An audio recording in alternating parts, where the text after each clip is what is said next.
In this guide, I will be showing you guys how to fix sound not recording in TikTok videos. Let's get started. First, launch your TikTok app. Now click on this plus icon given at the bottom middle.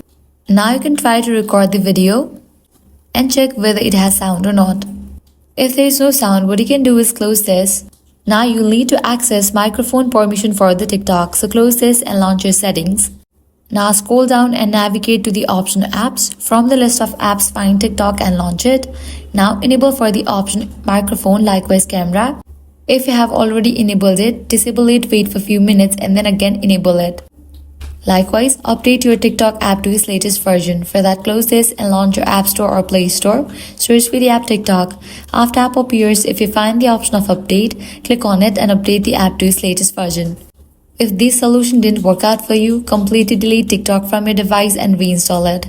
And that's it. Your problem will be resolved with these fixes. If this guide helped you out, do not forget to like, share and subscribe.